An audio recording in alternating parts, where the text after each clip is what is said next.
Hello everybody at the Schwantz27's channel. It's your Lord and Savior, Vince Zampella, here to talk to you about our latest patch to our surprise motherfucker battle royale game called Apex Legends. While we threw shade at Epic Games for making their employees work in a constant state of crunch in a recent blog post, we also disappointed all of our fans that were hoping for more than the Season 1 content that is more bland than white rice, because there's no new beepity bops in this patch like data miners have leaked with the Watson Legend or the L-Star LMG or a rebuilt Thunderdome, as we alluded to in our Reddit thread.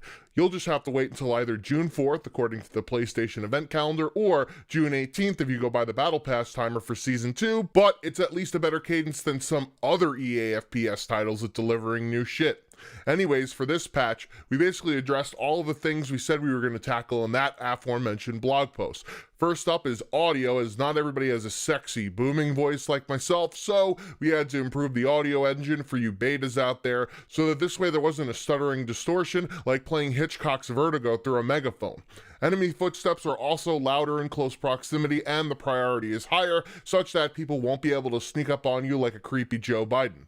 Also in gameplay impacting audio changes, the low and empty ammo trigger sounds for a few guns were improved, so that this way you know when you've been missing all your shots and need to reload. We've increased the champion music in this reward-based society where even the smallest of people's accomplishments somehow need to be celebrated, and much like we did to combat the Chinese spammers with the mute voice chat option, we lowered all sounds from the character selection screen through the end of the drop sequence. In bugs, the automatic fire always on after a respawn will no longer trigger your tinnitus. We also tweaked some sounds on a per legend basis like Wraith's Knife and Pathfinder from first-person view because robots make more noise than humans.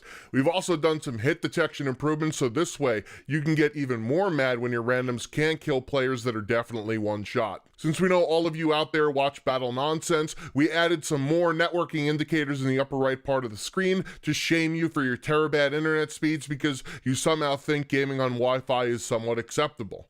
We also investigated some game crashes that were harder than Paul Walker's that we've determined that it can't possibly be our superior coding, so we've opened up an issue with NVIDIA for them to fix in the upcoming driver, but in the meantime, we put in a workaround because we're so good that we fix other people's bugs. Oh, and speaking of PC-specific things, we've disabled the no-vid startup flag because there were also crashes related to it being set on. Not that it even worked in the first place, although it's a standard inline game option most neckbeards use. Lastly, in changes, we fixed the bug that allowed players to stick items to Gibraltar's gun shield, including Caustic's gas traps, which actually made those characters somewhat useful because their hitboxes are bigger than what Tfue's bank account should be, as he claims in a lawsuit.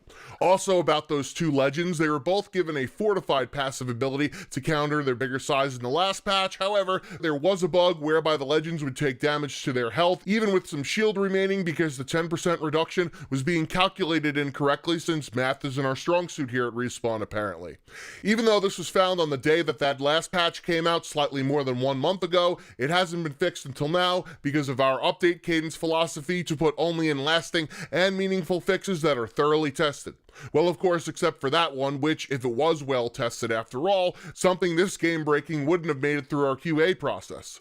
Oh, but there always is an exception to that cadence rule in the case of shit that hurts our bottom line. Like when the Lifeline banner that we did in a partnership with Sony's PlayStation Plus pack would make the game not work at all on the PS4. Yeah, we put out a hotfix for this the very same day that the pack became available, so we can push out patches right away. It's just that they don't really matter unless they hit us where it hurts the most, in our wallets. Oh, and about the removal of skins that are purchasable with in-game legend tokens instead of real money currency Apex coins. Yeah, it's not a test or anything to see if people actually bother looking at the overpriced store in the first place. We just didn't have any skins done in time that we didn't think we could get away with actually charging people money for. Yes, I know, unless I mentioned it, nobody would have noticed anyways, because who actually checks the store for skins that are more expensive than getting an actual cosplay outfit for the legend that you love? Well, I guess we could just continue to waste any momentum that our game had in the first place by not adding any carrots to dangle or any incentive at all to continue playing our game that still lacks features that other Battle Royale games have had as a de facto standard for a while now.